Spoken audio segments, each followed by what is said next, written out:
अस्सलाम वालेकुम friends, welcome back to Ayesha vlogs. उम्मीद है आप सब लोग खैर खैरियत से होंगे, अपना अपने प्यारों का बहुत ख्याल रख रहे होंगे। जी तो आई एम एक और एक्साइटिंग व्लॉग के साथ। व्लॉग का टाइटल तो आपने पढ़ ही लिया होगा कि ज़िंदगी इतनी मुश्किल क्यों होती है। सो आज हम इसी के बारे में बात करेंगे।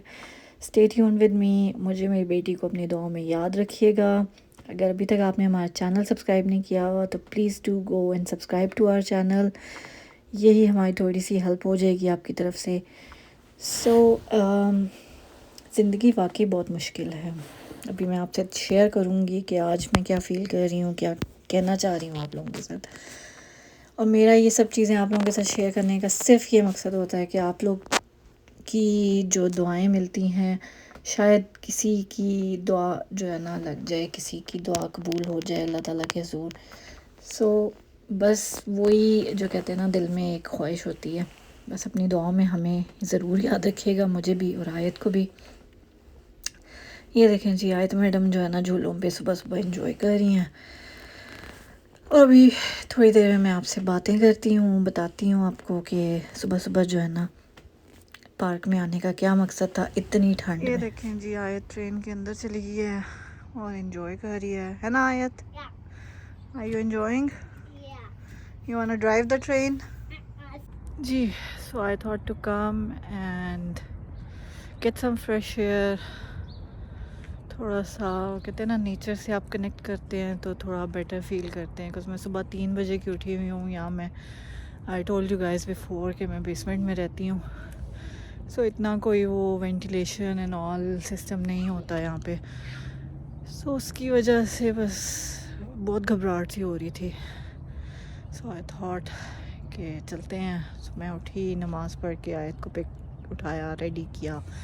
अभी इसको 1 घंटे में मैंने डे केयर में ड्रॉप करना है। सो मैंने सोचा कि उससे पहले जो है ना हम थोड़ा सा फ्रेश एयर लेते हैं। सो उसके लिए हम आए हैं।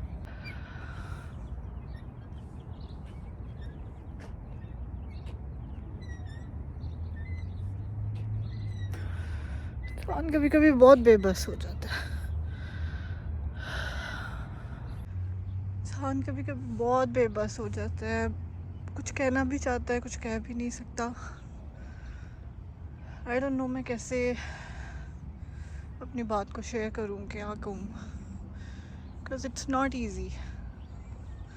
पूरी एक ज़िंदगी होती है आगे इंसान की, एक बच्चे की रिस्पॉन्सिबिलिटी, अकेले जॉब्स का को I don't feel like working.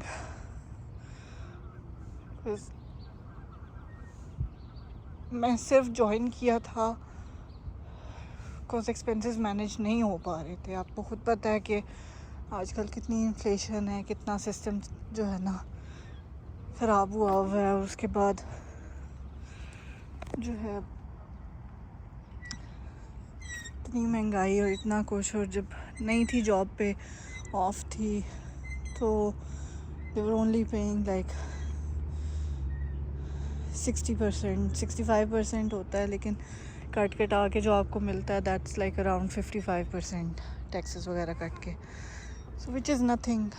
बच्ची के खर्चे, आपके अपने खर्चे, गाड़ी का, घर का रेंट होता है, हर चीज़। बहुत मुश्किल हो रहा है। इतनी मेहनत कर रही हूँ मैं, यूट्यूब पे भी हिम्मत कर रही हूँ, because this is the only thing I can do with my job.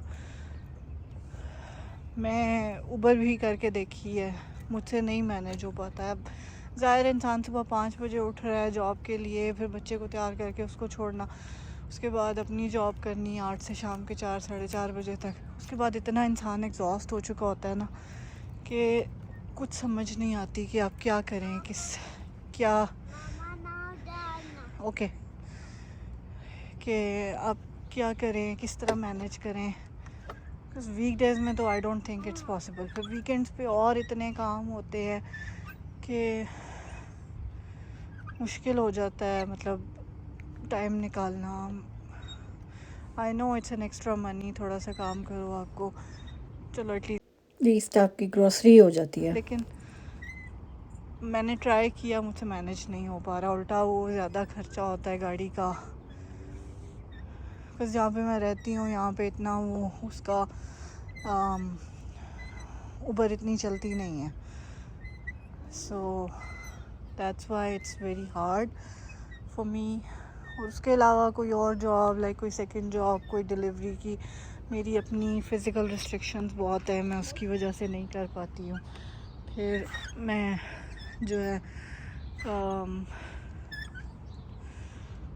कोई भी और जॉब है लाइक आप पार्ट टाइम जॉब अगर कहीं और देखो, जैसे कि मैंने आपको बताया था वेयर हाउसेस वगैरह में यहाँ पे जॉब्स मिल जाती हैं, लेकिन मैं मसला ये है बच्ची कहाँ छोड़ूँ, किसके पास छोड़ूँ? There is no other help. जो वो डे केयर में जाती है वही मैनेज करना, वही उसके एक्सपेंसेस मैनेज करना बहुत मुश्किल है। चाहिए जाए कि मैं अब सुबह भी उसको छोड़ूँ, शाम को भी उसको छोड़ूँ, उसको भी तो टाइम देना है, उसके लिए भी तो जो है ना थोड़ा सा उसको भी। सारी ज़िंदगी अब यही तो नहीं है कि बंदा कमाता ही रहे तो बच्चे को टाइम ही ना दे। अब उसका भी ये टाइम ऐसा है कि उसको I need to give her time. I feel sad कि मैं सुबह सुबह उसको उठा के जो है ना डे केयर छोड़ना, समटाइम्स वो नहीं भी जाना चाहती, एंड विच इज़ ट्रू कि बच्चा ज़ाहिर है नहीं वो उसको नहीं उसको वो दिल करता सुबह सुबह उठने का। कई दफ़ा हम जब छोटे थे तो एंड टाइम पे स्कूल के टाइम पे उठते थे। स्कूल तो चलो एक मजबूरी है, लेकिन डे केयर उसकी मजबूरी तो नहीं है, सो उसकी वजह से बुरा भी लगता है, लेकिन अब क्या करूँ, मजबूरी है। पर वही बात है कि कोशिश कर रही हूँ, आप लोग भी दुआ कीजिएगा, हिम्मत कर रही हूँ मैं भी अपनी, लेकिन मुश्किल होता है। Sorry for the noise. मुश्किल होता है, मेरे लिए भी मुश्किल होता है चीज़ें मैनेज कर पाना। कभी ये सोच के जो है ना कि चलो इस वीक ग्रॉसरी नहीं करते, इस वीक ये नहीं, इस वीक भी अब मैं ग्रॉसरी जो करके लाई हूँ, कैन यू बिलीव, लाइक मतलब सिर्फ मिल्क लिया है, एग्स लिए, क्योंकि बिल्कुल ख़त्म हो गए थे। मैं कोई आई थिंक मेरे 8 साल में ये पहली दफ़ा मेरे साथ हुआ है कि मेरे घर में बिल्कुल एग्स ख़त्म हो गए थे। सो विच इज़ बेसिक थिंग, ये तो एक मतलब आपकी बेसिक फूड है। सो ट्राई कर रही हूँ, दुआ कीजिएगा आप लोग भी, अपनी दुआ में ज़रूर याद रखिएगा मुझे और मेरी बेटी को। प्लीज़ अगर आपने मेरा चैनल सब्सक्राइब नहीं किया हुआ तो ज़रूर करिएगा, मेरे लिए बहुत हेल्प होगी। आप लोग अपनी ज़िंदगी से अगर रोज़ के 10 मिनट मेरे लिए निकाल लेंगे, जो मैं वीडियोस डालती हूँ उनको प्लीज़ देख लेंगे, तो मेरे लिए भी ये हेल्प होगी, मेरी बेटी के लिए भी ये हेल्प होगी। I am trying my best, I am not giving up, लेकिन बस वही बात है, इंसान परेशान तो हो जाता है, दुखी तो हो जाता है।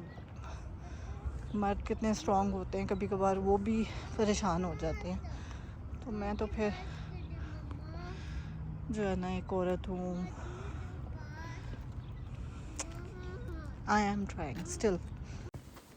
जी, तो बस यही उम्मीद है आप लोगों से कि आप लोग ज़रूर दुआ में अपनी याद रखेंगे मुझे, मेरी बेटी को भी। देखिए मुश्किलात हर एक पे आती हैं और इंसान उनमें से निकल भी जाता है, बट मुश्किल वक्त में जब आप अकेले होते हैं, टूट जाते हैं,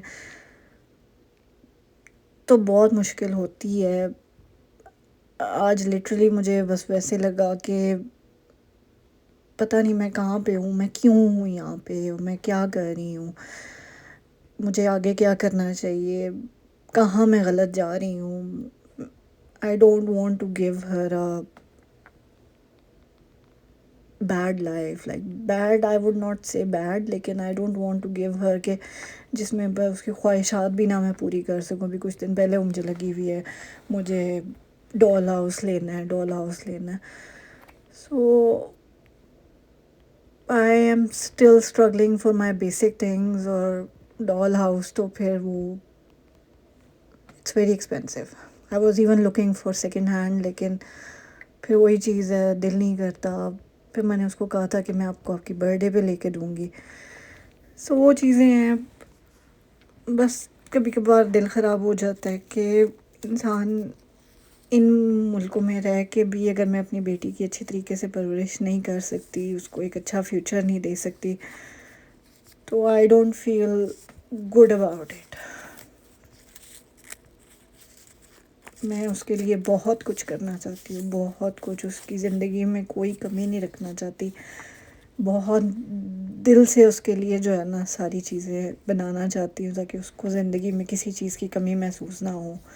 अल्लाह ताला से यही दुआ है कि अल्लाह ताला मुझे इस काबिल ज़रूर बनाए कि मैं उसको हर खुशी दे सकूँ। आमीन सुमा आमीन। आप लोग भी दुआ में याद रखिएगा। मैं आप लोगों का ज़्यादा वक्त नहीं लूँगी, अभी आप थोड़ी सी आयत की बातें सुने। मिलते हैं हम आपसे अपने अगले व्लॉग में। टिल देन टेक केयर, अल्लाह हाफिज़। अपना अपने प्यारों का बहुत ख्याल रखिएगा, खुश रहें, खुशियाँ बांटें। आयत की बातें सुन के फिर आप लोग चले जाएं। Thank you, take care, bye bye. ये वीडियो ऑन करके आपने बताना था, क्या बताया फ्रेंड्स को? मैं सॉरी बोल रही हूँ मम्मा से, फिर मैं लव यू बोल रही हूँ। अच्छा, अल्लाह हाफिज़ भी बोलने फ्रेंड्स। अल्लाह सब्सक्राइब करें।